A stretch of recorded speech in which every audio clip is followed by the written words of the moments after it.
Oliver Cuatro, who will start with the presentation of ONIT. Gracias a todos por venir.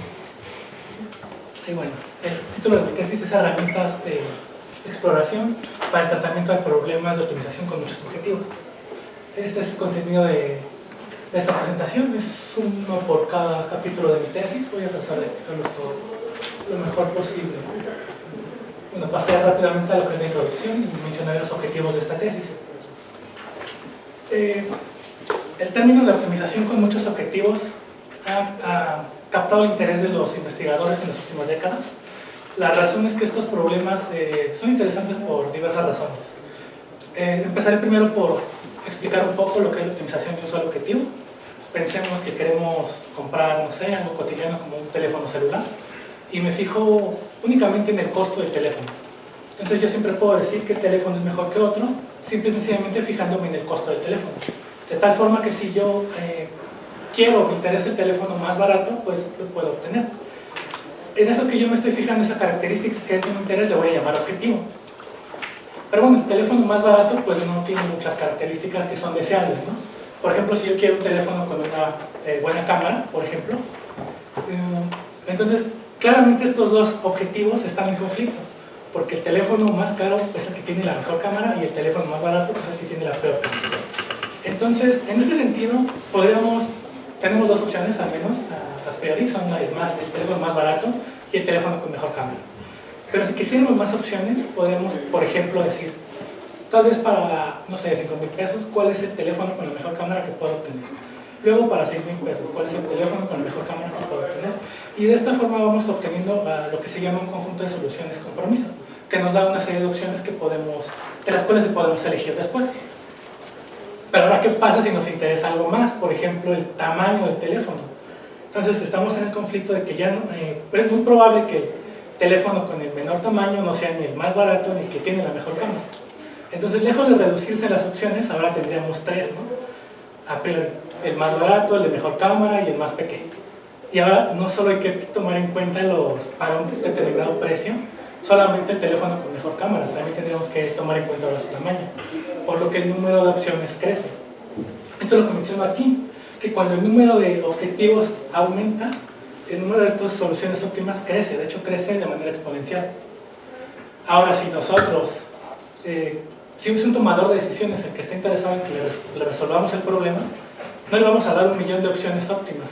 Aunque son soluciones óptimas, él tendría que evaluar cada una de estas 1.000.000 de opciones para decidir cuál es la mejor, lo cual toma mucho tiempo. Entonces, tratar de aproximar el conjunto completo de soluciones tampoco es una buena idea cuando tratamos con un tomador de decisiones. La idea que propuse en la tesis de maestría primero fue llamada Pareto Explorer.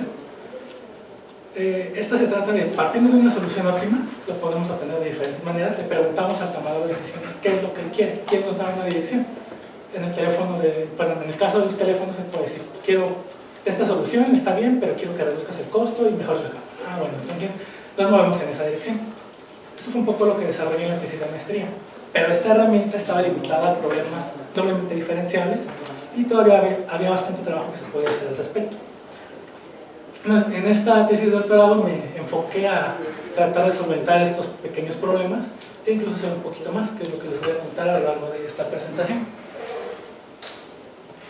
Bueno, como les mencioné, el objetivo general de la tesis es desarrollar y extender el framework Pareto Explorer para el tratamiento de todos los problemas de optimización con muchos objetivos. Y bueno, ahora queremos trabajar además con problemas con diferentes tipos de suavidad, esperando que estos cambios mejoren el estado del arte en esta dirección. Los objetivos particulares son extender el framework Pareto Explorer a problemas continuos, que son los problemas suaves. Después queremos calcular una solución óptima inicial. Como les dije, partimos de una solución óptima inicial, pero no teníamos una forma muy adecuada de calcularla hasta ahora. También queremos extender el framework a problemas con diferentes tipos de suavidad y finalmente usarlos para resolver problemas del mundo real. Bueno, empezaré por mencionar algunos conceptos básicos. A lo largo de esta presentación, ya un poco más formal, el programa de optimización de objetivos se define de esta manera. Tenemos una función objetivo que está formada por cada función de ese objetivo Las variables son, para mí van a ser n variables y están sujetas a una serie de restricciones. Restricciones de desigualdad y restricciones de igualdad. En este trabajo yo me enfoco un poco más a las restricciones de igualdad. Y bueno, los puntos que satisfacen estas restricciones se llaman puntos factibles, están en la región factible. El conjunto factible lo denoto aquí como X. ¿Cuál es la relación de dominancia? Pensando que un punto X domina un punto Y, sí es mejor o igual en cada una de sus componentes y al menos es diferente en una de ellas. En el caso de los teléfonos, si yo tengo por ejemplo un iPhone que es caro y sí tiene buena cámara, pero si yo encontrara otro teléfono más barato y con mejor cámara, pues este otro teléfono dominaría al iPhone. Y bueno, el conjunto de soluciones óptima, perdón, una solución óptima es aquella que no hay ninguna otra que la domine, el conjunto de soluciones óptimas. El conjunto de Pareto es la preimagen de todas estas soluciones y el frente de Pareto es la imagen de todas estas soluciones que son no dominadas. Algo importante en este trabajo es que, por lo general, si tenemos K funciones objetivo, la dimensión del frente de Pareto y el conjunto de Pareto es K-1. Ahora, ¿qué se ha hecho hasta ahora para resolver el problema de optimización con muchos objetivos? Hay diferentes alternativas. Por ejemplo, existen las técnicas de programación matemática. Estas técnicas funcionan bien porque no están restringidas a ningún número de objetivos. Sin embargo, el problema es que son costosas computacionalmente hablando y solo nos dan una solución cada vez que ejecutamos el algoritmo. Es decir, si queremos, igual en este proceso interactivo con el tomador de decisiones, obtener más de una solución, tenemos que ejecutar la técnica matemática y eso es costoso. Existen también los algoritmos evolutivos. Esta clase de algoritmos son poblacionales, es decir, que en una sola ejecución del algoritmo podemos obtener una aproximación completa al conjunto de soluciones que queremos.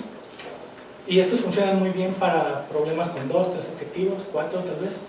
Sin embargo, cuando el número de objetivos aumenta, nos enfrentamos a varios problemas. Entre ellos es, como ya les comenté, el conjunto que queremos aproximar es demasiado grande y necesitamos muchos puntos. ¿Qué han tratado de hacer? Por ejemplo, han utilizado estos algoritmos con un tamaño de población muy grande. También nos enfrentamos a otro problema, que es que el número de soluciones incomparables una con otra también aumenta conforme el número de objetivos aumenta. Entonces han tratado de darle la vuelta utilizando relaciones diferentes de dominancia, utilizando lógica difusa, por ejemplo. O otras técnicas son, por ejemplo, la reducción de dimensión, buscan correlaciones entre los objetivos y se enfocan en ellos. O bien se enfocan únicamente en calcular algunas regiones del frente del Pareto. Algunos métodos son interactivos, es otra opción. Sin embargo, yo me enfocaría en lo que son los métodos de continuación. ¿Qué es un método de continuación? Bueno, suponemos que tenemos una región de interés, puede ser una curva, como en este ejemplo, y necesitamos un paso del predictor. El paso del predictor, por ejemplo, partiendo de una solución en la curva, en la región de interés, lanzamos una predicción. Por ejemplo, aquí la derivada sería muy buena alternativa porque nos da la tangente en este punto. Pero moviéndonos en esta dirección, caemos fuera de la región de interés. Entonces necesitamos un paso del corrector para volver a la región de interés y así sucesivamente podemos ir haciendo una discretización de la región de interés. ¿Cómo se aplica esto al problema de optimización multiobjetiva? Un trabajo fue desarrollado por Hiller-Meyer en 2001 y ellos consideran esta ecuación de aquí como su región de interés y esta ecuación viene dada por las condiciones de optimalidad de los problemas continuos en multiobjetivo. Entonces hace sentido seguir la curva tomando en cuenta esta región de interés. Un hecho muy importante que se demuestra en este trabajo es que el vector alfa, este que está aquí, es normal a la linearización del frente de Pareto en el punto que nos interesa. Más recientemente, 2018, 2014, se propuso un método que se llama Pareto Tracer.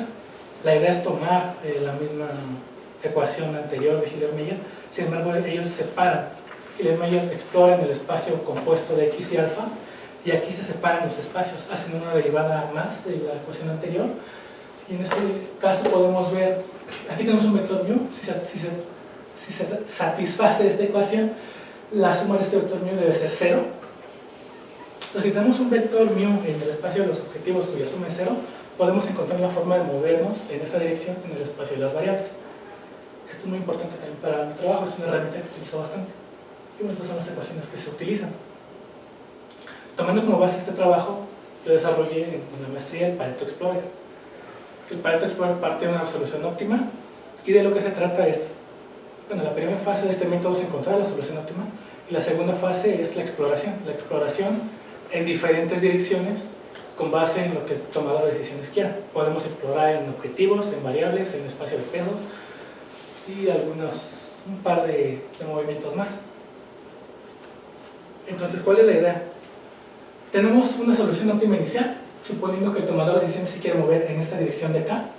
Lo que hacemos es, recordando que el vector alfa que estaría aquí, sabemos que es normal al frente de Pareto en este punto, podemos calcular la linealización del frente de Pareto en este punto. Entonces proyectamos esta dirección, que es en la que se quiere mover el tomador de decisiones, en nuestra región que sabemos cómo movernos. Posteriormente calculamos el vector mu, suma cero asociado a esta dirección, y calculamos el movimiento utilizando las ecuaciones del Pareto 3. Entonces, esta idea pues, nos sirve también en el espacio de las variables de decisión. Hay un resultado importante en el Pareto Tracer que nos da esta relación, es posible hacerlo. Entonces también, si el tomador de decisiones quiere reducir esta variable, podemos hacer lo mismo, calcular la linealización en este punto, pero en este caso en el conjunto de Pareto, y movernos en la proyección, que quizás no es la dirección en la que el tomador de decisiones realmente se quiere mover, pero es la más cercana en la que nos podemos nosotros mover. Otro tipo de movimiento es el movimiento en el espacio de los vectores de peso. ¿Cómo se puede ver esto? Pues si nosotros tenemos preferencias, podemos decir cada objetivo vale, no sé, un porcentaje que tiene que sumar 1. La diferencia de cuando cambiamos le damos otra ponderación. La diferencia entre estos dos nos da un vector alfa, que es lo que tenemos aquí. Perdón, más aún nos da un vector mu porque la suma de estos es 0. Y nosotros ya sabemos cómo movernos si tenemos un vector con estas características. Y bueno, hasta aquí esto es un poco de lo que se ha hecho y lo que hice yo en la tesis de maestría. Pasaré al primer avance en mi tesis de doctorado, que son algunas extensiones de este método Pareto Explorer para problemas de optimización todavía continuos. Nos surge la pregunta de qué pasa si el tomador de decisiones tiene algunos puntos de interés y él dice, bueno, estos me convencen y ahora no quiero explorar en una dirección, quiero explorar el vecindario completo de soluciones que hay alrededor de este punto, a ver si alguna me convence más. Entonces podemos hacer esto con algunas técnicas. Por ejemplo, si nos vamos a calcular estas direcciones que están bien distribuidas en un espacio, el problema se reduce al problema de encontrar puntos bien distribuidos en una esfera. En una hiperesfera se aumenta la dimensión. Este es un problema que está abierto, entonces hay diversas aproximaciones. Nosotros ocupamos una que se basa en un problema de física, que es utilizando cargas eléctricas. Se supone que cada una tiene la misma carga y resolviendo un problema de minimización escalar, pues obtenemos la distribución con la que podemos obtener resultados de este tipo. Por ejemplo, aquí tenemos un punto y queremos 3 soluciones alrededor. Aquí el tomador de decisiones no nos dice a dónde se quiere mover, nos dice cuántas soluciones alrededor del punto de interés él quiere. Entonces, por ejemplo, aquí nos dijo 3, ¿no? Y podemos encontrar la forma en que nos tenemos que mover en las variables de tal forma que obtengamos una distribución uniforme en los objetivos. Obviamente, pues no va a ser uniforme en las variables, pero en los objetivos sí se logra tener la mayor uniformidad posible. Si nos comparamos con algunos métodos parecidos del estudio del arte, podemos compararnos, por ejemplo, con el RMSGA2. Es un método que utiliza puntos de referencia. La gran ventaja que nosotros tenemos y que este método no tiene es que, por ejemplo, igual le damos los mismos puntos de referencia, el algoritmo obtiene soluciones sin duda cercanas a estos puntos, pero aquí no tenemos realmente un control de dónde va a estar su distribución, ni cuántos vamos a tener, ni qué tan bien distribuidos van a estar. Entonces, bueno, las comparaciones son un poco injustas en este sentido. Y también podemos hacer lo mismo utilizando las herramientas que tenemos en el espacio de las variables.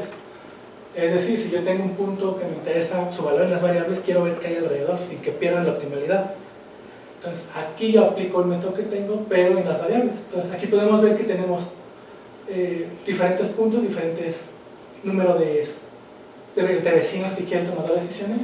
Y pues sí, su imagen aquí ahora no es uniforme, pero tenemos uniformidad en las variables, que es algo que pues realmente ningún método puede hacer. Esa es una ventaja del Pareto Explorer. Siguiendo con problemas continuos, un punto de interés para el tomador de decisiones por lo general es el que se conoce como la rodilla del frente de Pareto. Matemáticamente este punto está definido de esta manera. ¿Esto qué quiere decir? Bueno, más adelante lo veo. Para dos objetivos tenemos F1 y F2, calculamos esto que se llama el achín, tomamos, y de aquí podemos ir tomando puntos sobre esta achín, y calculamos la distancia de tal forma que le peguemos a esto que es el frente de Pareto. Nos quedamos con la máxima, T, en este caso es T, y entonces este punto es la rodilla.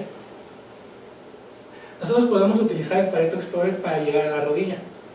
Por ejemplo, si partimos de este punto y nos movemos en la misma dirección de la normal, a la chi, calculamos una iteración, otra iteración y finalmente llegamos aquí.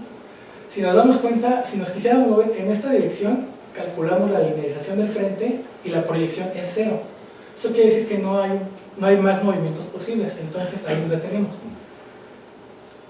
Eso quiere decir que con el Pareto Explorer podemos encontrar también la rodilla del frente de Pareto. Esto está en la tesis del teorema, que nos dice que si X es un punto de Karushko-Tucker del problema de optimización multiobjetivo, esto está relacionado con las condiciones de optimalidad. Entonces, si nos movemos en la dirección de la normal, existe un T, el tamaño que les dije que es el máximo, y un beta, que es el punto de la chi, tal que esta combinación de puntos es un punto de Karushko-Tucker del problema que define a la chi, a la rodilla según la definición de Das. Esta es otra aplicación del Pareto Explorer que desarrollamos en esta tesis. Y bueno, es importante probar este método para resolver un problema del mundo real, ya que nos interesa la toma de decisiones. Este trabajo fue desarrollado en conjunto con el doctor Alvarado Iniesta, de la Autónoma de Chihuahua, que en paz descanse, y él nos dio un problema que era continuo porque es una máquina que tenía que calibrarse para controlar el proceso de inyección de plástico. Teníamos 4 variables: el tiempo de empaque, la presión de empaque, el tiempo de enfriamiento, el tiempo de fusión, la temperatura de fusión, y impactaba en diversos objetivos. El warpage, que es el exceso de plástico que tienen algunos productos. Por ejemplo, si es un soldadito de juguete que se le va a dar a un niño, igual no importa mucho que tenga exceso de plástico, pero si es una pieza que se va a usar en la industria, pues esos excesos son malos.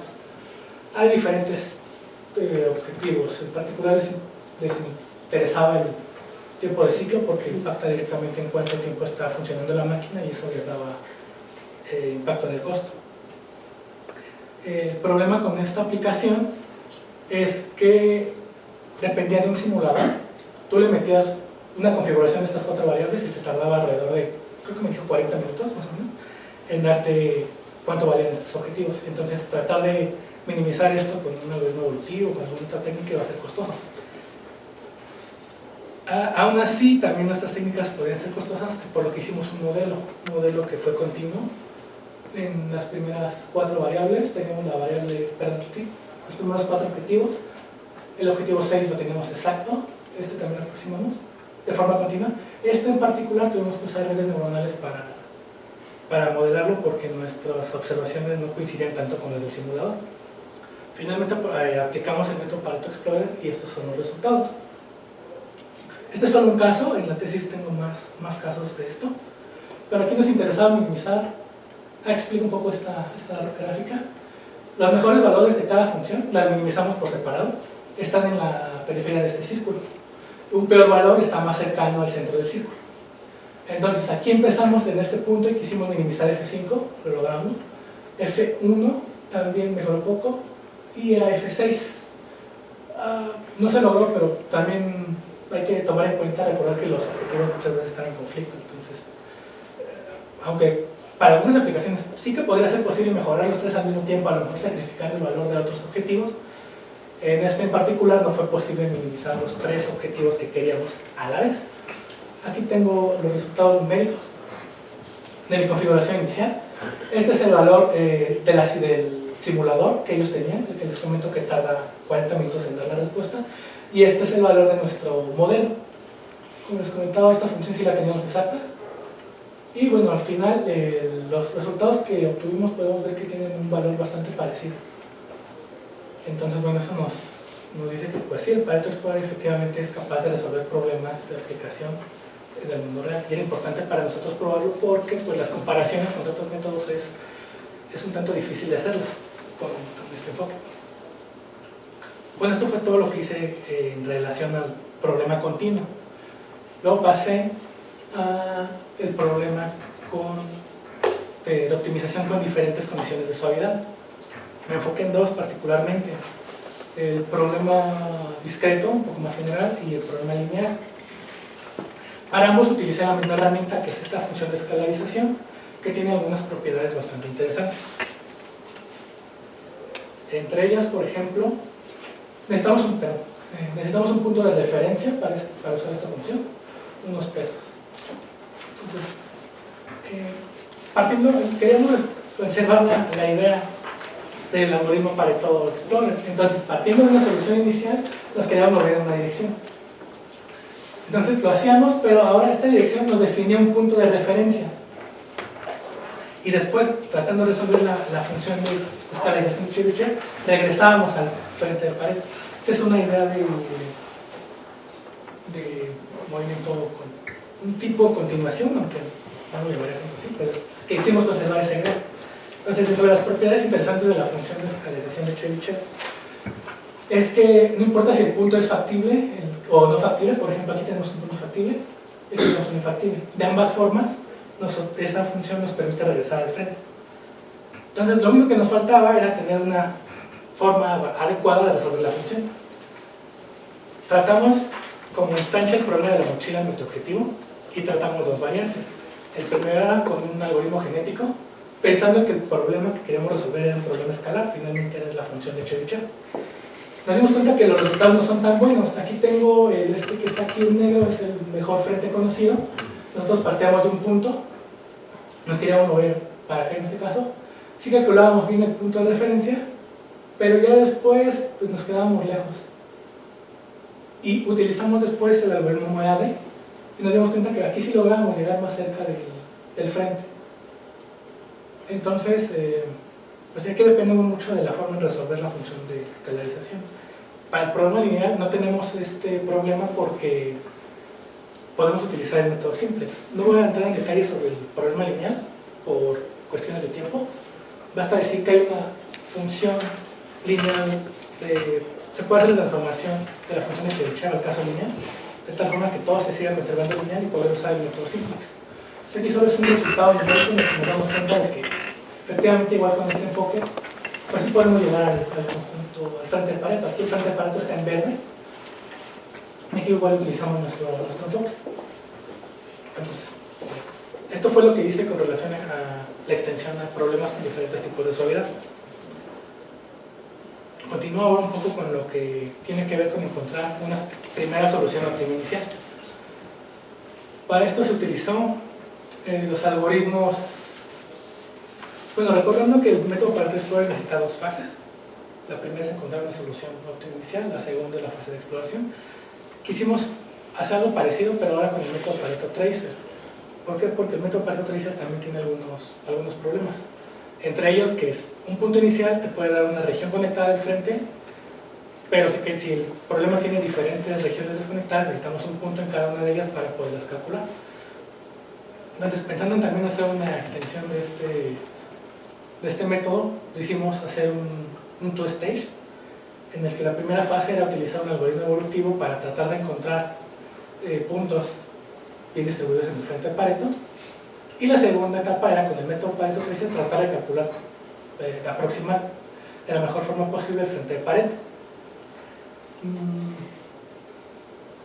Entonces, el algoritmo evolutivo que teníamos que utilizar tenía que satisfacer algunas características, no tenía que ser tan costoso, no nos tenía que arrojar tantos puntos porque pues, nuestra idea era calcularlos con el método Pareto Tracer, no que el algoritmo por sí mismo pudiera calcular. Entonces, aquí tengo algunas comparaciones que sí podemos comparar contra otros algoritmos del estado del arte. Consideren este GA3, el GD3, el CMOEAD y el MOEADD. Aquí en los experimentos utilizamos a estos algoritmos. Para el caso de los objetivos les dimos 20.000 evaluaciones de función, mientras que para nosotros les dábamos 15.000 a nuestro algoritmo evolutivo y 5.000 al Pareto Tracer para que pudiera calcular el resto que le faltaba. Mientras que para 3 objetivos dimos una tolerancia de 150.000 evaluaciones de función para los algoritmos evolutivos. Para nuestro algoritmo en particular dimos solo 100.000 y 50.000 para el Pareto Tracer. Estos son algunos resultados numéricos. Algo importante también es que, aprovechando que el método Pareto Tracer es bueno trabajando con restricciones de igualdad, probamos con algoritmos evolutivos y con problemas que también pudieran trabajar con este tipo de restricciones. Nos dimos cuenta de que las restricciones de igualdad, las funciones de prueba son escasas. Entonces, para este trabajo propusimos algunas, propusimos 3. Esta estaba, pero le pusimos solo una restricción. En realidad propusimos 3. En la tesis tenemos la demostración del frente teórico de estas dos. Estas están pendientes. Y bueno, entonces aquí podemos ver de toda la población final cuántos de ellos fueron factibles y el valor del indicador. Utilizamos el indicador de delta pi. ¿Por qué? Porque nos mide qué tan diferente es un conjunto de otro. Y pues si teníamos los frentes de estos conjuntos, pues era adecuado usarlo. Entonces estos son los resultados numéricos y en las gráficas tenemos esto. Entonces, aquí tenemos un problema que es desconectado. Como les comentaba, si usáramos solo el Pareto Tracer, si tuviéramos un punto aquí, nos calcularía solo este pedazo. Y así sucesivamente, pero gracias a que el algoritmo evolutivo nos da un punto en cada una de estas regiones, podemos reconstruirlo todo. A los algoritmos con los que comparamos, pues les va más o menos bien. Realmente somos el mejor en este caso. Este es un problema de 3 objetivos. Igual podemos ver que las soluciones que obtienen los otros algoritmos no son tan buenas. Nosotros con el Pareto Tracer podemos reconstruir en mejor medida el frente de Pareto. Perdón, en la tabla, aquí nos damos cuenta de que al menos en este problema, si perdemos, este fue el mejor. Y la razón es que, bueno, el algoritmo evolutivo pues no logró, en el promedio no logra siempre encontrar puntos aquí y aquí. Tenemos casos donde sí, pero aquí estoy graficando la solución que está en la media de todas las soluciones. Entonces, a veces sí podemos encontrar todo en la región, a veces no. Esta es la solución que está en la media y en general este algoritmo le gana. Pese a que no tiene tantos puntos aquí, al tener un poco más de este lado, pues su valor de indicador es mejor. Es lo que se ve reflejado en la tabla. Bueno, ya exploramos poco continuo, discreto, poco sobre calcular la solución inicial, y ahora nos pasamos a explorar el espacio de decisiones. ¿Por qué es importante esto? En un artículo de Rudolph hay una clasificación de frentes y conjuntos de Pareto. La más común es que una región del conjunto de Pareto, que el conjunto de Pareto esté solo en una región de las variables y que ésta mapea a una región del frente de Pareto. Es una relación 1 a 1. Es el tipo 1 de problemas. El tipo 2 es que una región del conjunto de Pareto mapee a diferentes regiones del frente de Pareto. Esos son los tipo 2. Los tipo 3, que son como los que me interesan, es que tenemos 2 regiones del conjunto de Pareto que mapean al mismo frente de Pareto. Y los tipo 4, pues es que varias regiones del conjunto mapean a varias regiones del frente de Pareto. Para los tipos 1, 2 y 4, los algoritmos evolutivos por lo general no tienen problema. ¿Qué pasa con los tipo 3? Que la mayoría de los algoritmos evolutivos se fijan solamente en la calidad del espacio de las variables o del frente de Pareto. Entonces, ¿qué pasa si tenemos una aproximación de este tipo? Bueno, aquí un algoritmo o un indicador te diría que las 4 son exactamente iguales. Pero podemos tener varios casos, que solo tengamos puntos aquí, de tal forma que estamos perdiendo las variables de esto, que pueden ser importantes en el proceso de toma de decisiones. Puede ocurrir este caso también, algo así. Y lo que nosotros buscamos es tener soluciones de este tipo, donde tengamos soluciones tanto bien distribuidas en el frente de Pareto como bien distribuidas en el conjunto de Pareto. Entonces, la propuesta que hicimos para obtener esto recibe el nombre de variation rate. Aquí está el ejemplo gráfico. Aquí vamos a suponer que estos 3 puntos están a una distancia cercana de este punto de referencia z. Y aquí estas son las variables. Entonces, ¿qué es lo que dice? Bueno, tomo el promedio de distancia de este punto con respecto a estos dos. Nos damos cuenta que su promedio debe ser más grande porque estas distancias son mayores. En cambio, si yo calculo el promedio de distancia de este punto con respecto a este y con respecto a este, tengo una chica y una grande. Entonces el promedio va a ser menor. Entonces, por ejemplo, si hay un algoritmo evolutivo que quisiera de estos tres seleccionarlos, si solo nos fijáramos en el valor que tiene el punto de referencia, podemos escoger cualquiera y podríamos perder esta solución. Con el variation rate trata de favorecer las que tienen mayor promedio en distancia en las variables. ¿Cómo hago esto? Depende realmente del algoritmo evolutivo en el que yo introduzco esta heurística.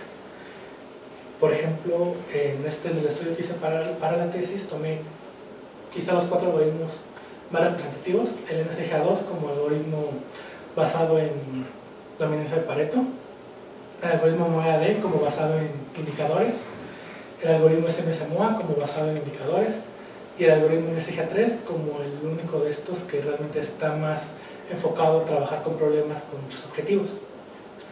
Dependiendo del caso, por ejemplo, el MOEAD descompone el problema en varios problemas escalares, trata de reducir el valor de cada uno de estos problemas.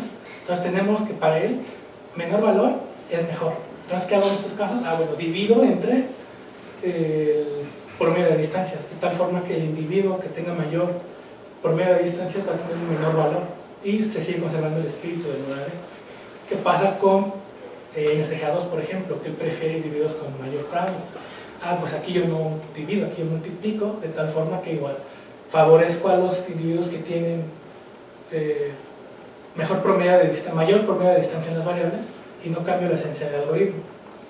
Y sigo favoreciendo, entonces me fijo de esta manera, sí favorezco a los que tienen ventaja en variables, pero sin perder de vista el valor de los objetivos. Entonces aquí son algunos de los resultados numéricos que obtuve. Estas funciones que están aquí son funciones de prueba del tipo 3, no hay muchas tampoco. Aquí rescatamos algunas de la literatura. ¿Y qué es lo que quise mostrar aquí? Mostré el algoritmo standalone de cada uno de estos, o sea, sin variation rate, sin nada, en cada una de estas funciones, y me comparé con su versión con el variation rate agregado. Calculé el valor del indicador delta pi tanto en objetivos como en variables. Lo que mostraba aquí es que no pierdo realmente calidad en la aproximación obtenida en los objetivos, y al contrario, gano, en la mayoría de los casos gano, si se puede ver aquí cuando mido las variables, casi siempre gano. Eso es lo que quería mostrar aquí, que sin perder calidad en los objetivos, mejoro la aproximación de las variables. ¿Cómo se ve esto en general? Bueno, un algoritmo evolutivo pues podría tener solo esta parte y su aproximación en el frente seguiría siendo buena. Nosotros pues ya obtenemos más puntos, más de las regiones desconectadas de las variables, y la aproximación no pierde calidad. Como les comenté hace rato, nos dimos cuenta de que las restricciones de igualdad, los problemas con restricciones de igualdad eran escasos en la literatura. Entonces propusimos un benchmark de funciones de prueba con restricciones de igualdad. ¿Cuál es la idea de este benchmark? Bueno, nosotros tomamos, nuestras restricciones van a ser todas esferas, hiperesferas en este caso, que viven en dimensión menor en la que están. Por ejemplo, aquí tenemos un círculo, que es un objeto de dimensión 1, que vive en un espacio de R3. Nuestras restricciones de esferas tienen estas características. ¿Y cómo las usamos? Cada una de estas restricciones las intersectamos de tal forma. Bueno, podemos ver que la intersección de dos esferas es una esfera, por ejemplo aquí tenemos dos esferas de dimensión 2, dos S2, y la intersección de ellas es un S1, que es el círculo. Podemos hacer esto en mayores dimensiones, intersectando tantas esferas como queramos, de la forma adecuada, de tal forma que caigan en el espacio que nosotros queremos. Esto fue lo que hicimos para proponer este conjunto de funciones de prueba. Ya lo que les expliqué, o sea, nosotros empezamos con una esfera en dimensión K-3, que es el número de objetivos.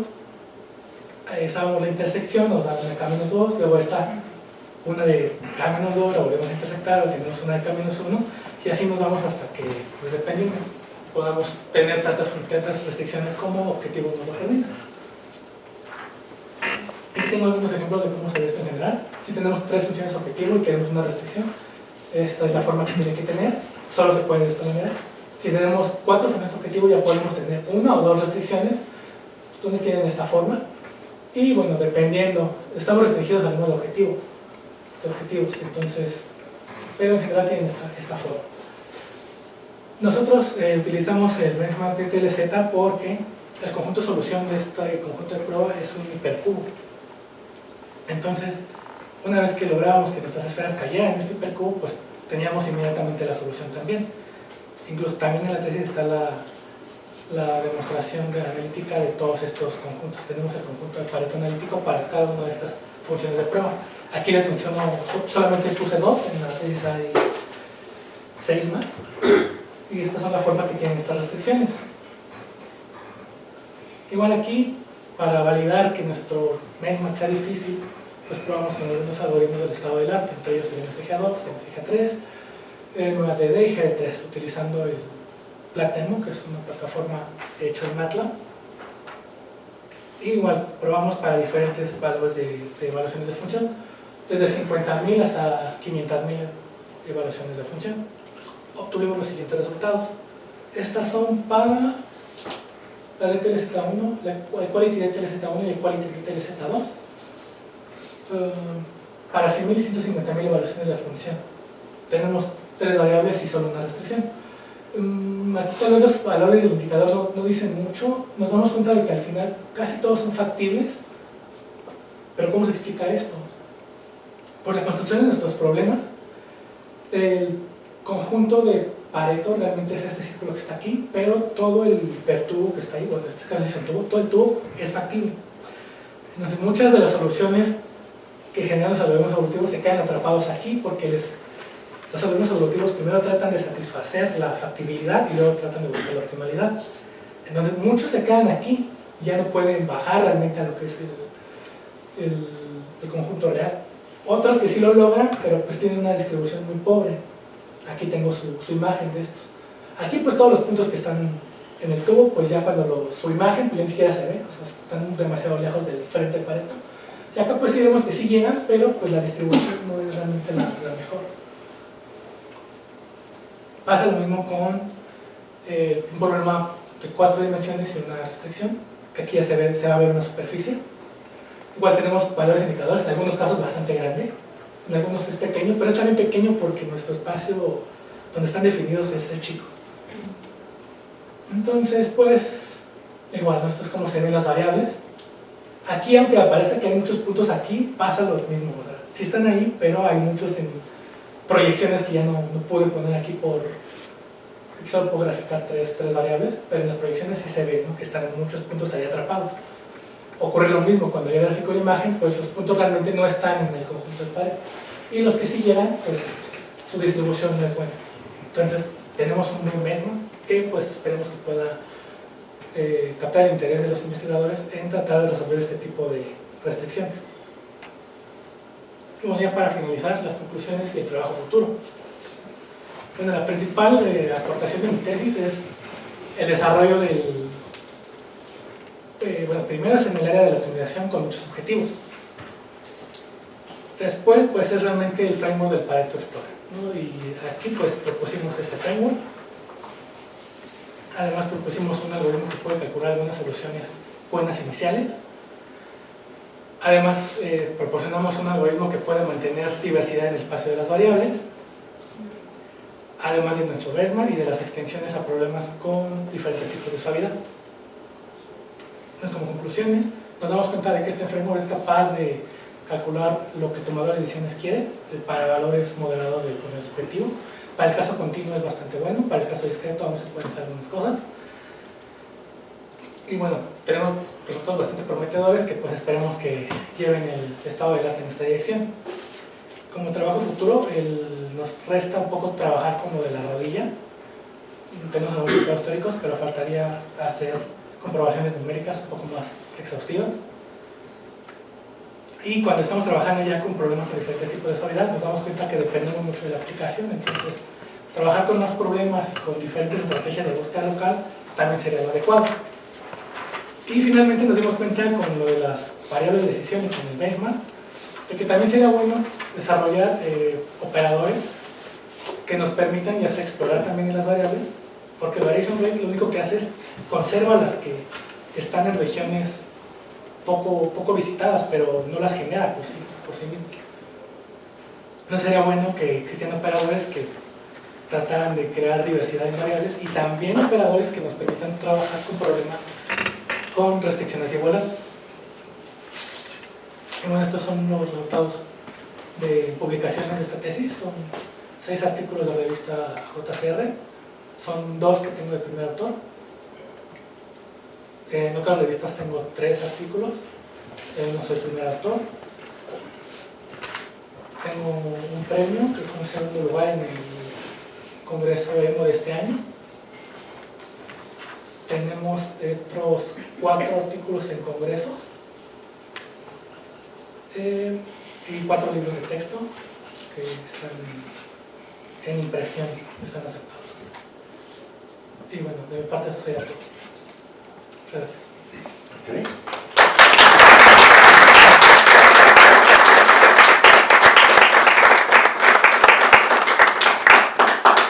Thank you. Now questions, comments? You will start with Adriana. Gracias. Hola, felicidades por tu trabajo. A mí me gusta mucho casi todo lo que has hecho.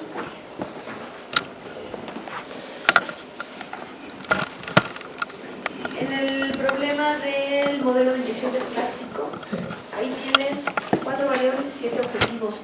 ¿Eso no degenera la geometría de tu problema?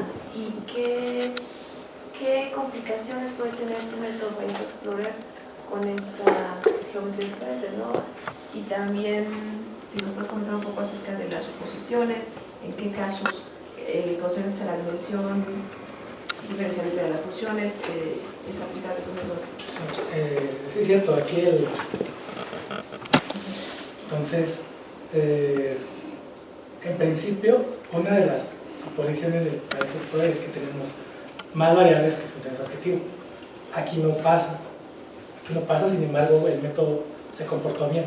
Puede haber tener problemas numéricos que también, porque no podemos garantizar, por ejemplo, el método funciona para puntos regulares, es decir, que la dimensión, el rango de jacobianos sea K-1, donde K es el número de puntos objetivos. Aquí claramente es menor, tendría que ser 6, y aquí lo tenemos en 4, tal vez, si es que no está en alguna región, en la frontera, donde sea incluso menor. Pero también, internamente, o cosas que ya son más del Pareto Explorer, que desarrollé en maestría, nos fijamos en el vector alfa.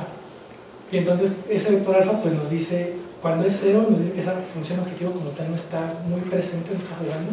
Entonces también las vamos descartando y dentro de todas las ecuaciones que tengo, no las tomo en cuenta para evitar en la medida de lo posible este tipo de problemas.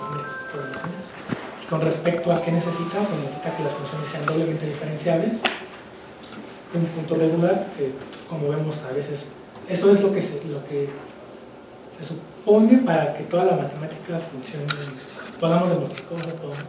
Pero en la parte numérica, pues haciendo este tipo de trucos, por así decirlo, de considerar solo las funciones que estén presentes con base en el valor del vector alfa, pues sí podemos, es una especie de reducción de dimensión, no de forma explícita, pero sí es lo que hacemos.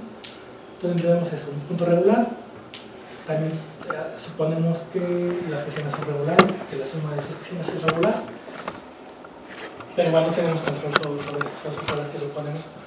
Igual si hubiéramos tenido problemas aquí, pues seguramente estaban por ese lado, pero pues afortunadamente el problema se logró resolver bien solo con estas pequeñas variaciones. Porque tal vez explorar solo una partecita del espacio, ¿no? Sí.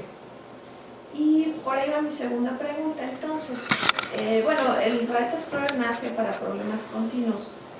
¿Cuál sería, así como en secuencia de pasos, una forma de, porque tú abordaste también problemas discretos, ¿podrías decirnos a manera general cuáles serían los pasos para aproximarnos a un problema discreto con esta, digamos, la filosofía del método? Porque pues ahí a lo mejor no vas a tener las condiciones de doble diferencialidad y demás, así como lista de pasos. Por ejemplo, un problema de minimización de rutas en una gráfica. Si yo quisiera aplicar algo así, ¿qué tendría que hacer? ¿Qué le voy a pedir al problema? Sí, el primer paso, si queremos conservar la esencia, es partir de una solución buena.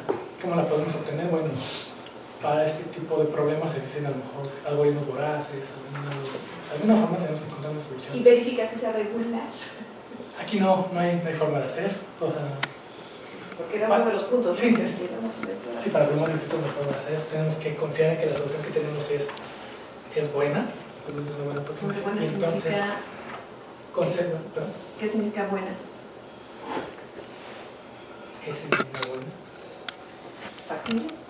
No, pues tiene que ser factible, sin duda, pero buena que pues realmente mejoremos.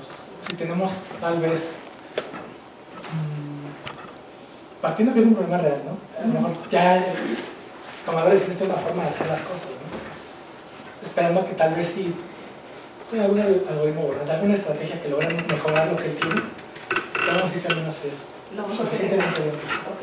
Y luego, teniendo esa solución inicial, vamos otra vez con el tomador de decisiones y le preguntamos qué es lo que tú quieres ahora, ¿no? Y a lo mejor dice, bueno, quiero reducir esto y esto. Y entonces con eso, retomando un poco el enfoque que utilicé con los problemas discretos, que tengo acá. Entonces más o menos era aplicarlo, porque esto finalmente con el problema de la mochila fue discreto. Tenemos una solución que idealmente es óptima, realmente no tenemos forma de verificar. Le preguntamos al tomador de decisiones qué quiere, con eso calculamos un punto de referencia y tratamos de resolver ahora Chebyshev, igual con alguna estrategia que puede ser un algoritmo evolutivo. Como vimos aquí, depende mucho el problema, el solucionador que tendremos que utilizar para resolver la función de Chebyshev. Creo que aquí le fue bien al 9 porque el problema de la mochila funciona bien para esto. Y si tuviéramos uno para que el algoritmo genético, un problema para que el algoritmo genético fuera bueno, seguramente pues, ahí tendremos un resultado. Entonces lo que necesitamos también es un buen solucionador para este problema, que nos permita de alguna forma tratar de seguir estos movimientos, ¿no? Predecir y tratar de regresar a las soluciones y así de manera interactiva hasta que el tomador de decisiones pues, esté satisfecho. Y la ventaja de utilizar tu método en este problema en particular discreto sería... Por ejemplo, si lo quisiéramos resolver con algo muy objetivo, trataría de encontrar una gran cantidad de soluciones. Si el espacio de búsqueda es grande, no podríamos garantizar, es incluso muy poco probable que le dé al tomador de decisiones lo que él realmente está buscando y gastaría mucho más en tratar de resolverlo todo, visto como cada una de las funciones. A nosotros que hacemos lo reducimos a un problema escalar y lo vamos resolviendo, pero ya guiados por lo que el tomador de decisiones quiere. Entonces sí, es un poco más barato también utilizar este enfoque, pero es mucho pues sí, tenemos a alguien que tenga una idea de lo que quiere.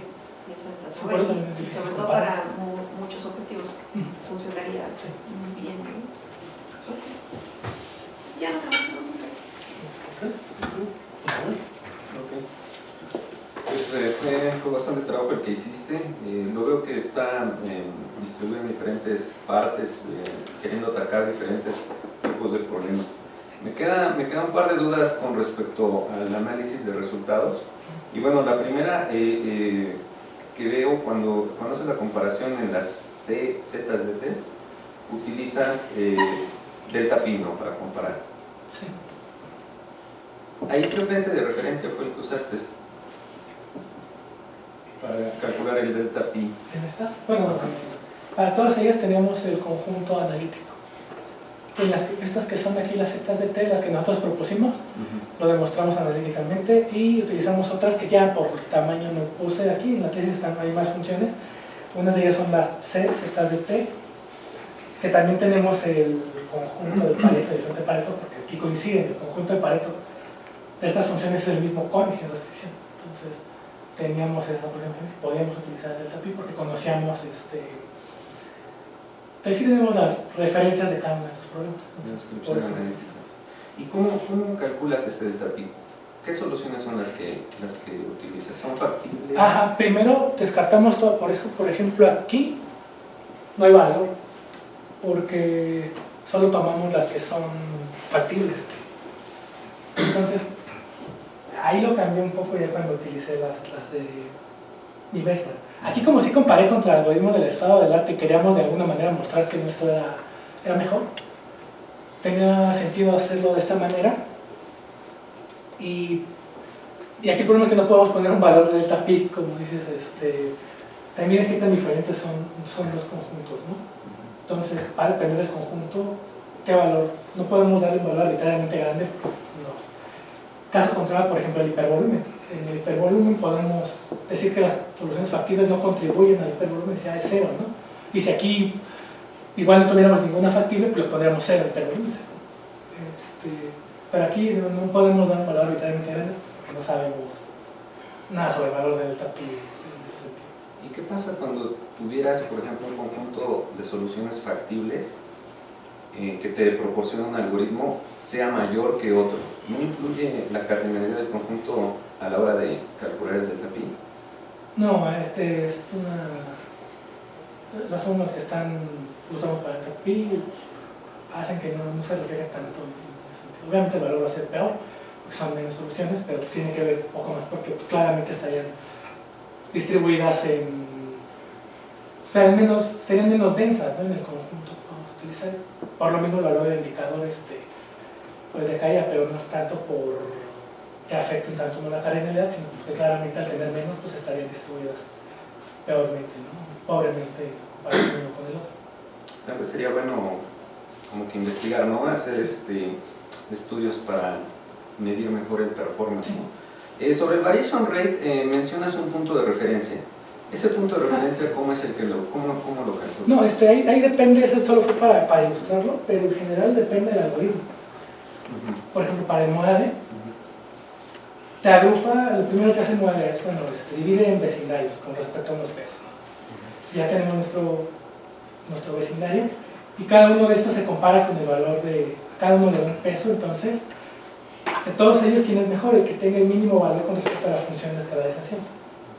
Entonces, para nosotros, yo calculo el valor promedio en las variables de este vecindario y lo divido.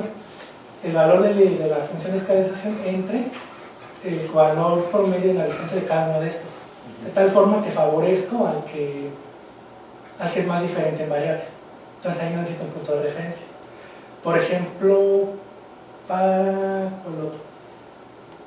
el SG3 es parecido, porque ya ves que tienes como rayos y tratas de minimizar la distancia de los puntos a esos rayos, es parecido. O sea, tomo los individuos que están cercanos a este rayo, estos son como los que le saco el promedio en distancia y la igual divido.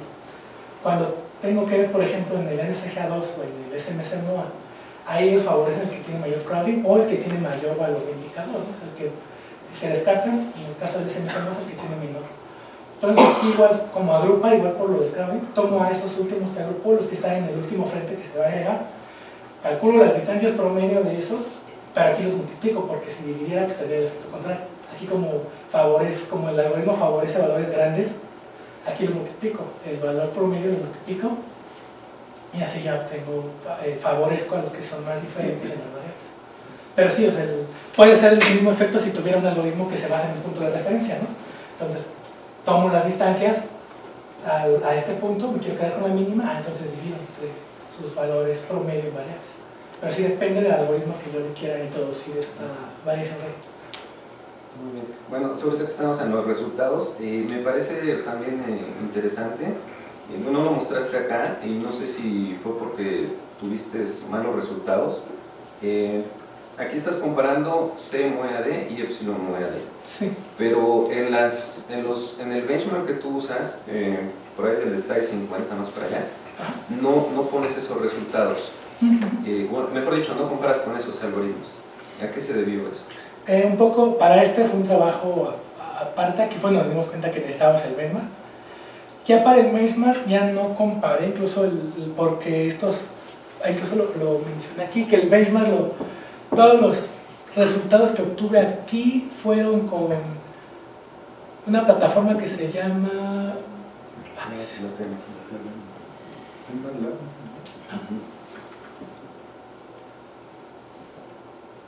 Platemo, que aquí está. Entonces, no comparé contra esos porque no estaban en el Platemo. O sea, no fue tanto porque no tuviera más o buenos resultados. Para el trabajo previo, el híbrido del tracer, de hecho nos proporcionaron los códigos. Entonces, no, aquí no fue tanto que le fuera mal, sino que pues decidimos todo hacerlo en función para que también fueran más fáciles de reproducir los resultados.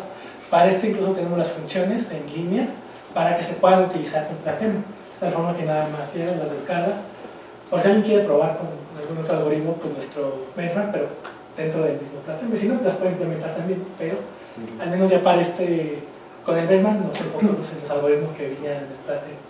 Sí, esto porque hay un slide donde pones que, por ejemplo, GD3 no puede llegar a la zona factible. Son 3 imágenes. Sí, sí, llega, pero se queda, es factible, pero porque toda esa región es factible. Aquí es lo interesante porque en algunos benchmarks que trabajan con restricciones de desigualdad, hay un muy reciente de SA, Difficult to Adjustable, no sé qué problemas, pero define varios problemas, y menciona diferentes tipos de complejidad que hay en las restricciones. Una te dice, bueno, es que a lo mejor está cortada como una barrera que no puede llegar al frente, ¿no? Otra que la región factible es muy chiquita. Y cosas de ese tipo. Aquí nosotros no tenemos eso, o sea, nosotros tenemos camino libre para llegar al frente, tenemos una región factible muy amplia, que al contrario aquí eso le está perjudicando a los algoritmos, porque se quedan atrapados ahí. De hecho es bastante amplia la región factible, pero ya la región óptima es bastante pequeña. Sí, ahí es donde te digo que parece interesante ver el resultado con los MOEAS-DES, ¿no? Sobre todo por la función de penalización que usa CMOEAD, ¿no? Pienso yo que eso le ayudaría a bajar rápido. Sí, igual a lo mejor le pasa como al NSGA 2 y 3, habría que ver también qué tanto lo pueden distribuir. Porque también esos problemas son un poco dependiendo si le vas aumentando restricciones, empiezan a degenerar. Y creo que también el MOEAD tiene algunos problemas con los pesos para problemas degenerados. Entonces, aunque pudiera que la función de penalización les ayude a bajar, la distribución final, sí, pero sí sería bueno probar a ver qué tan buenos resultados tiene. Y bueno, tengo también, ahorita viendo analizando los algoritmos, mencionas tu híbrido, ¿no? Que es variation rate con algunos algoritmos evolutivos y que, bueno, lo utilizas para resolver problemas del tipo 3, ¿no? Mi pregunta es, ¿qué hay con los otros tipos? ¿No probaste cómo se desempeña este Sí, algoritmo? en la tesis probé con TTLZ y WFG. Ajá. Y también, o sea, obtengo en muchos casos el algoritmo solito es mejor, pero no tiene resultados estadísticamente significativos, o sea, no varía mucho. Solo comparé el original contra la versión con el variation rate. Entonces, igual las ejecuciones, comparé, y sí, realmente la mayoría de las veces es mejor. Esa tabla no la puse aquí, está en la tesis, todos están ahí. Pero no es estadísticamente significativo, es más estadísticamente, pero en realidad, donde sí se nota que es estadísticamente significativo es en los problemas tipo 3 cuando medimos en variables, el desafío en variables. Ahí es donde ves más la significancia. La significancia. Bien. Por último, en la slide 50 presentas el benchmark, ¿no? Y bueno, yo estoy interesado en este tipo de funciones. Mi pregunta es, esa función G que tienes en la primera ecuación, que vendría siendo la ecuación de distancia, Sí. ¿Cuál fue la que se propuso? Y no sé si exploraste algún otro tipo de funciones. No solo probé con las funciones las que tiene el DTLZ. Sí, porque sabemos que su conjunto de solución pues está en un hipercubo, dependiendo, solo son entonces, las variables de, no recuerdo el nombre, posición, distancia. distancia, son entonces solo las primeras variables es donde está el conjunto de pares, y son todas, o sea, en el cubo es todo ese espacio, entonces están en un hipercubo, de tal forma que nosotros podríamos incrustar nuestras esferas ahí, y eso nos reducía bastante el problema de proporcionar el conjunto de Pareto analítico, porque de otras formas es bastante complicado. De hecho, en la demostración, una parte importante es que esas funciones nos ayudan a que todo lo que está fuera de ahí, aunque sea factible, no es óptimo. Pero sí, nos quedamos con las estándares de estas. Sí, es que por sí solo parece ser que un problema con restricciones es complicado, ¿no? Entonces, agregando complejidad a esa función G, pudiera ser mucho más complicada. Entonces, nada más para ver las capacidades de los algoritmos que diseñaste y de los que actualmente hay. Eso es el problema. Bueno, de mi parte es todo. Gracias. Ya, thank you. Gracias. Podemos ver la lámina 24, por favor. Es un teorema. Sí. Ajá. Aquí tienes un vector n normal a una superficie que está dada por la ecuación 9. Sí. Y estás considerando un alfa que es tal que el producto interno de alfa por n te da -1. Sí, bueno, están en direcciones opuestas. Si los vectores, bueno, n es un vector unitario. Si alfa fuese unitario, pues entonces tendría que ser único en la dirección opuesta, en la misma dirección, pero en sentido opuesto, ¿sí? Sí. ¿Es la única posibilidad que hay para alfa? No, aquí creo que sí, eso falta un poquito de detallar. El alfa, de hecho le puse el gorrito porque es unitario. En sí, el ¿Es vector qué? alfa, le puse ahí el gorrito a alfa porque aquí ya lo Ya lo estás considerando unitario. unitario. El sí, el Entonces vector alfa es menos. no necesariamente es unitario. Es prácticamente menos n. Sí, así es. Sí, pero es por sí. En sí el vector alfa sí Ok. no tiene restricciones de tipo, solo lo... Porque es una forma un tanto rebuscada de decir algo sencillo. Pero bueno, está bien. Y ahí estás aseverando la existencia de los parámetros T estrella y B estrella Sí. y beta estrella. ¿Este es un mero teorema de existencia o la demostración te da un procedimiento de cálculo de T estrella y de beta estrella? No lo da. Aquí hay algo interesante con el problema. Esto viene derivado del problema original, que es el NBI. Puedo estar más o menos aquí. En NBI tenemos una función 1 y una función 2. Calculamos el mínimo, bueno, suponiendo que aquí está nuestro frente de pared. Calculamos el mínimo de F2, el mínimo de F1. Con eso calculamos la chi. Con esto tenemos el vector normal. Y esto también nos define, el beta es un peso, esto nos define una matriz phi, de tal forma que estos son combinaciones convexas, de tal forma que podemos generar cualquier punto aquí. El método de NBI trata de encontrar por sí solo, separa uno de estos y calcula el máximo tal que llega al frente. En particular, cuando tratamos de encontrar la rodilla, buscamos el máximo T. Y entonces es cuando esto ya, el óptimo lo denoto como beta estrella y T estrella. Existe. Para el caso de los objetivos siempre existe, en el artículo original de este trabajo se dice que existen, se puede encontrar para cada vector beta esto. Cuando tratamos con más objetivos, 3 por ejemplo, tenemos algo así, y suponiendo que nuestra superficie es como de este tipo, si procedemos de la misma manera y encontramos la chi, las proyecciones de estos vectores no van a cubrir, en este caso, estas partes del frente. Entonces, si la rodilla llegara a estar en una de estas, no se puede, porque también es una suposición de que estos existen, hasta donde está el problema NBI, hasta donde se queda la tesis, pero ya después, por parte del trabajo futuro, nos dimos cuenta que relajando un poco las condiciones del problema NBI, sí podemos garantizar la existencia de este beta y de este teta. Sin embargo, no tenemos una forma de calcularlos. Solo nos garantiza la existencia. Pero para encontrar, por ejemplo, la rodilla, que es el punto que nos interesa, Ajá. pues lo podemos tal vez a partir de ahí a recuperar.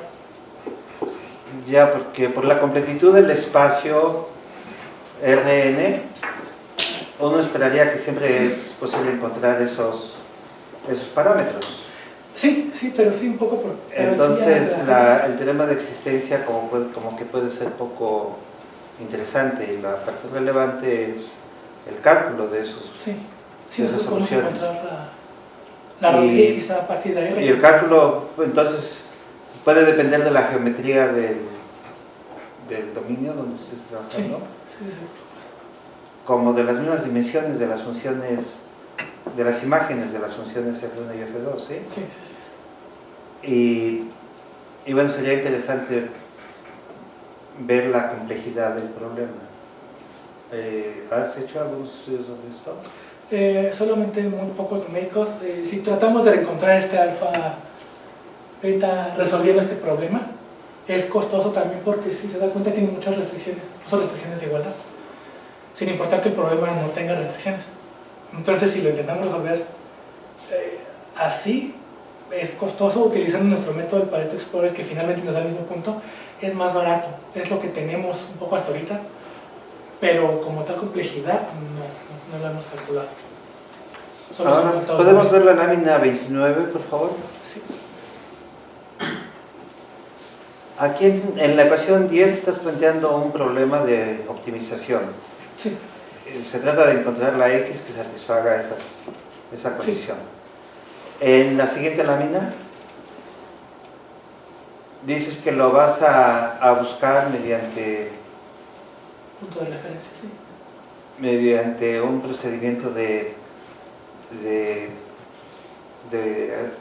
aproximación sucesivas. ¿Sí? Y en la siguiente lámina, en la 31, te refieres a un problema de la mochila, de la alforja. El problema de la alforja consiste en que tienes un montón de objetos, cada objeto te da una utilidad, cada objeto te ocupa un volumen, te ocupa un costo, y quieres maximizar la utilidad sin superar unas cotas de los costos, ¿sí? Es un problema de combinatorio. El problema de la mochila es combinatorio. Sí. Tienes un conjunto de objetos y quieres encontrar un subconjunto que te satisfaga esas condiciones. ¿Por qué aparece ese problema aquí? Es una instancia de prueba. Esto surgió de una colaboración que hicimos con INRE en Francia. Ellos trabajan mucho con este tipo de problemas. El problema de los objetivos es igual, solo que consideramos diferentes beneficios, que son cada uno de los objetivos. Pero aquí, ¿cuáles son los objetos que vas a seleccionar? Es lo que no veo.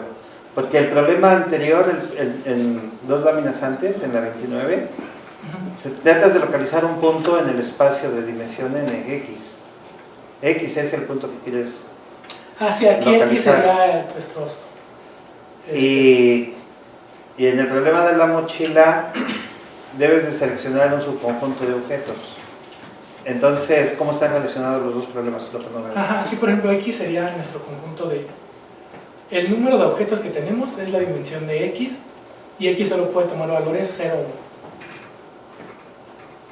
Entonces aquí no estoy metiéndome mucho en el... Este problema lo estás considerando en el percubo. Así es. Entonces ya... Y su valor es... sus beneficios que... Ok. Eso no se utiliza como función. Ahora, el problema en sí, que es computacionalmente difícil, si lo vemos de la mochila en abstracto, Así es, sí. es muy difícil. ¿Y por qué aquí con tus pruebas puedes encontrar una solución aceptable, digamos? Son aceptables, sí. ¿Por Depende qué? mucho del algoritmo realmente, porque primero intentar resolverlo con un algoritmo genético y es lo que se ve aquí, que pues no se pudo. Y lo que tengo aquí tampoco es que sea la solución, es la mejor solución conocida. Ninguno de los míos llegó, o sea, que aquí se vea así, no, la verdad es que aquí se ve un poquito más lejos. ¿Los métodos con los que los resuelves finalmente son de tipo probabilista?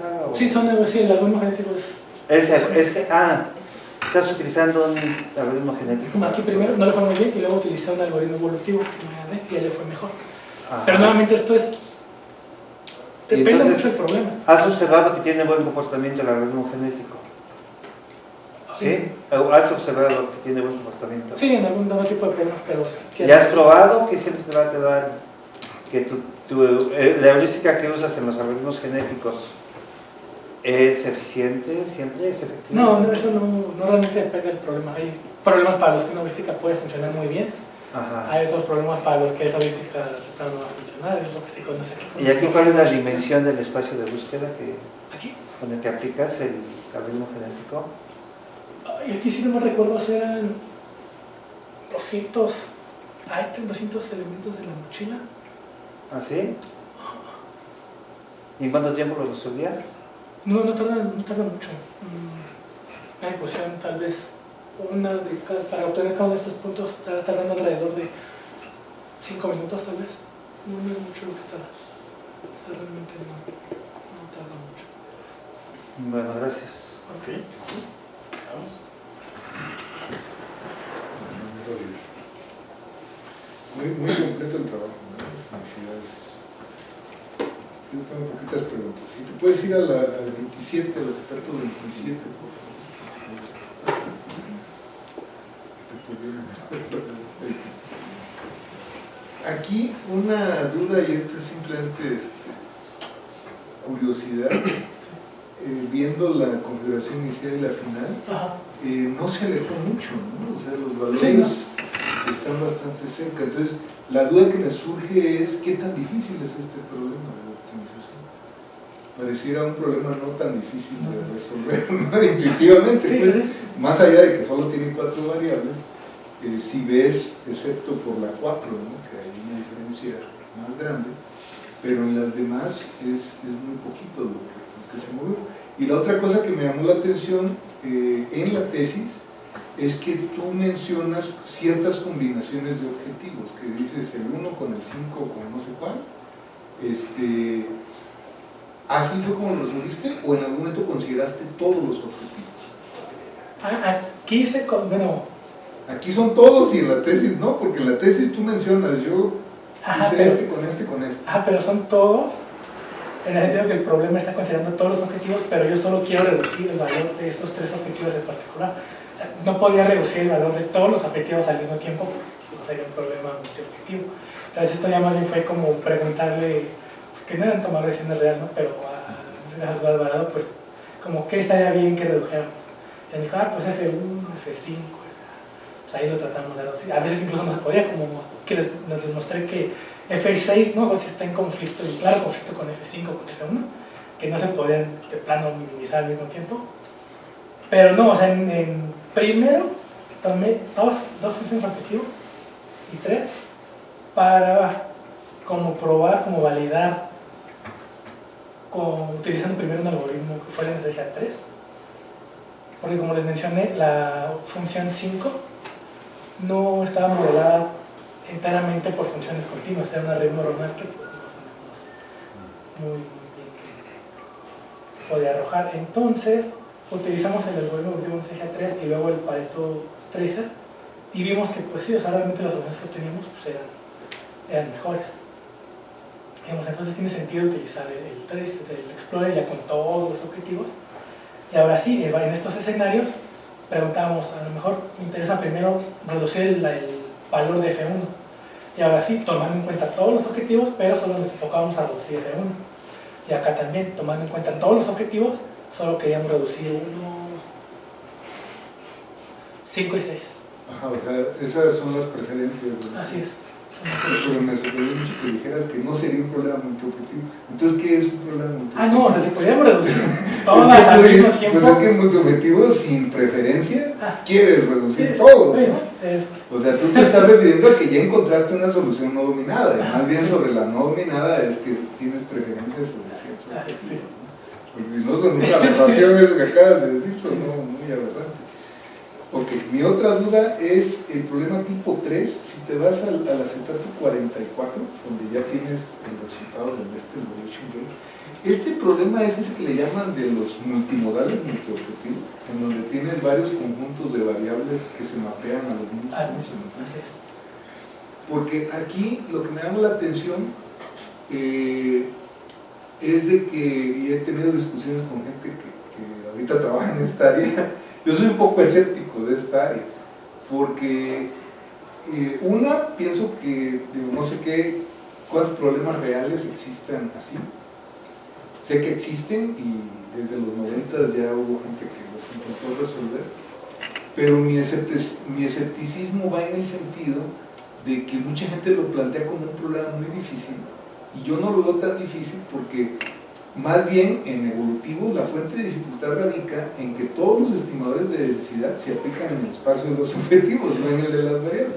Entonces te voy a hacer una pregunta muy simple. ¿No te funcionaría simplemente un estimador de densidad aquí, en el espacio de las variables? O sea, si lo que te interesa es encontrar diferentes conjuntos de las variables que mapean todos a los mismos puntos en el espacio de las funciones objetivas, no podrías simplemente usar cluster en cualquier método, cualquier estimador de densidad, lo aplicas en el espacio de las variables y te va a hacer lo que hace tu método, que es maximizar la diversidad de soluciones en ese espacio, bajo la premisa de que si tienes esos tres conjuntos que mapean todos al frente, pues todos van a ser válidos, ¿no? Sí, yo creo que también un poco mis discusiones fueron para allá en el sentido de que sí se necesitaría, porque como yo digo, yo no estoy generando realmente nada ahí, o sea, yo estoy dejando que el algoritmo evolutivo trabaje como él sabe y yo solo me quedo con las soluciones que son más diferentes. Por eso, pero eso es un estimador de densidad. Sí, O sea, si tú haces eso en el espacio de las funciones objetivo, ¿qué es lo que hace el estimador de densidad? Es lo mismo, ¿no? Pero Decir, hay una forma de... todas estas son nominadas, pero me interesan las que no estén agrupadas, ¿no? O sea, a mí pones un criterio, pero es lo mismo. O sea, a lo que me refiero es que tu mecanismo al final de cuentas está operando como un estimador de densidad. Sí. Es solo que lo estás aplicando en otro espacio. Por eso es mi pregunta, pues Sí, sencilla. sí, Imagínate el crowding, el clustering, cualquiera de esos que lo aplicaras aquí. No esperarías que produjeran resultados. Es que había que hacerlo también con cuidado porque... No, sí, Ajá, nadie no se está acabe, diciendo pues. que vas a llegar a romper ahí Ajá. los mosaicos. Mi pregunta va en el sentido de si de verdad necesitas un método especial. No, yo creo que es como... Esa es mi duda, pues, muy como bien, inocente, sí, ¿no? sí, claro. A lo mejor estoy subestimando la complejidad. No, o sea, yo creo que está bien, o sea, si realmente existiera algo en variables que operara de esa manera, pues no se necesitaría este método. Qué tan difícil es crearlo, es lo que también... Pero es que existen, lo que pasa es que se dejaron de usar a finales de los 90. El NSGA original, Sí, o sea, el estimador de densidad, que era el fitness sharing, se aplicaba en el espacio de las variables. Y si tú lees el artículo original del NSGA, lo que dice de él es, yo lo apliqué en el de las variables porque puede existir este caso. Eso es lo que él dice, así lo dice explícitamente. Y todos los demás con el tiempo dijeron, pues no nos interesa si existe ese caso, nos vale gorro, y se fueron todos los estimadores de densidad al espacio de las funciones objetivo. Pero la mayoría de ellos, digo, no todos, porque por ejemplo las rejillas adaptativas sería muy difícil ponerle en el espacio de las variables. sí. Pero la mayoría de los estimadores de densidad no hay nada que les impida poderse aplicar en el espacio de las variables. Entonces, por eso te digo, mi duda es qué tanto vale la pena pues que hagas algo, porque el método que tú estás proponiendo, como yo lo entendí, es igual, es un método donde tú propones un criterio para elegir con qué soluciones te vas a quedar con base en diferencias, que es lo que hacen la gran mayoría de los estimadores de densidad, es lo que hace el Crown. Entonces, ¿no sería más fácil que tomaras uno de esos y lo pones ahí y ya estuvo, no? Claro, va a tener pues sus detalles, porque a lo mejor puedas perder segmentos del frente al irte a una superdistribución aquí, ¿no? Por si tú ves acá, tampoco es una distribución como para que se le den el premio Nobel, ¿no? O sea, no se ve así muy bonita la distribución. La única peculiaridad es que a diferencia de aquella que solo en uno de las tres multimodalidades tiene las variables, aquí lo tienen los tres, ¿no? Sí, pero en la tercera aquí casi no tienes nada, ¿no? Y si ves la primera, muchos de esos puntos coinciden con los que tenías originalmente, Sí. pues, o sea, Sí, es que le quitaste a ese pues para que se fueran a las otras dos regiones. Pero a lo que voy es, no acabo de entender, porque Chibuchi, tú sabes que hay varias personas que trabajan en esto, yo les he hecho esa pregunta y nadie me la ha podido, no sé si de verdad no saben o no me quieren contestar, porque yo pensaría que sí se puede simplemente aplicar el estimador de densidad. Otra cosa distinta sería un estimador de densidad en los dos espacios, que para mí sería muy interesante, que sí existen, está el equivalence class sharing que nadie lo usa, que era el del NPGA, y ese funciona en los dos espacios, el de las variables y las, o sea que dijeras, quiero maximizar aquí, pero también aquí. Sí, Entonces, ¿cuál es el mejor compromiso que puedo tener entre los dos espacios? Y ahí sí le tienes que preguntar al usuario, ¿no? O sea, ¿qué prefieres? ¿Perder soluciones en el tercer segmento a cambio de que el frente esté lleno? O al revés, ¿no? O sea, quiero maximizar diversidad aquí, aunque yo pierda algunos puntos en el frente. Pero es simplemente una pregunta un poco retórica.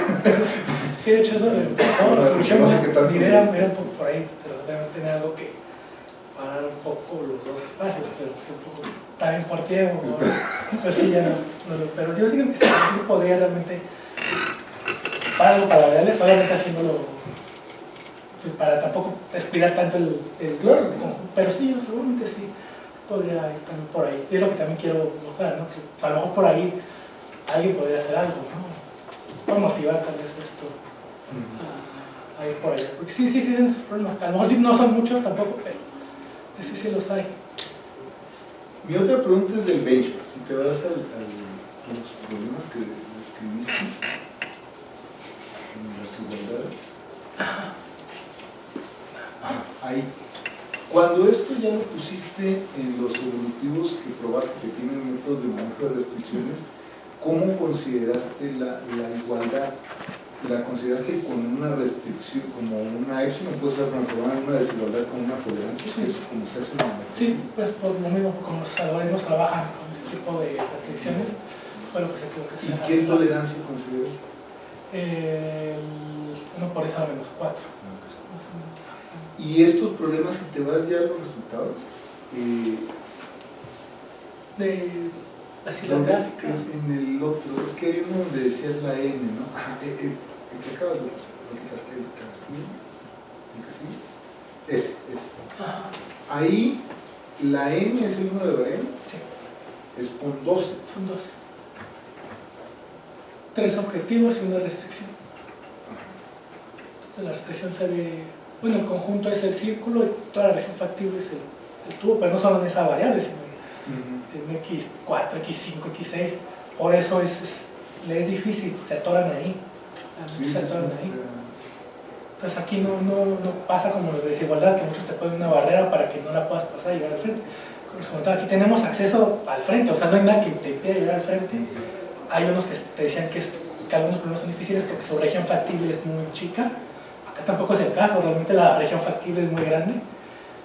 Pero la dificultad de estos problemas radica en eso, en que muchos de los algoritmos, bueno, el manejo de restricciones que se hace es primero tratando de satisfacer la factibilidad, y eso los atoren en el tubo, y luego sí tratan de buscar la optimalidad, pero por la misma naturaleza de los operadores, pues es muy difícil que la cruz entre uno de ellos te vuelva a caer ahí, sea factible, entonces lo vas a descartar, por eso les cuesta. Ahora, aquí no probaste ningún método de manejo de restricciones que se haya propuesto para un algoritmo multiobjetivo. O sea, simplemente tomaste algoritmos multiobjetivo que traen un método de restricciones.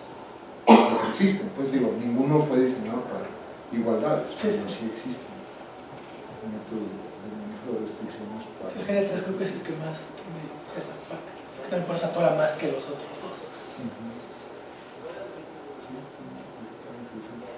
Y mi última pregunta va en el sentido de, si te vas al final en las conclusiones, ¿cómo se llaman las conclusiones? ¿Cuál, perdón? Al final de las conclusiones.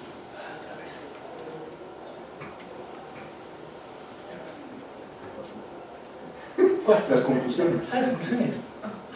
Ahí. Si tú pones que no está restringido a valores moderados de K, ¿no? De los objetivos, pero ¿y qué hay de las variables? ¿Hay alguna restricción en las variables? Porque noté que resolviste problemas con no tantas variables. Sí, el problema con las variables es que, si no, bueno, lo contamos, el costo con las sesiones puede ser elevado porque, sí, o sea, realmente aproximar los jacobianos en las sesiones, el impacto, pues entre más variables tengas, más costoso va a ser aproximar o calcular. Entonces, ¿hasta cuántas usaste tú? Yo creo que está un poco también para tesis de maestría, para fines gráficos, usé hasta 15 o 20, no recuerdo, pero yo creo que no tiene mucho, hasta 50 más bien no tendría mayor problema. El costo todavía es manejable. Sí, pero sí, no impacta tanto en el sentido de que no lo pueda hacer, impacta en que es costoso. Es costoso. Es costoso. Muy bien, eso es todo. Muchas gracias. Okay, thank you.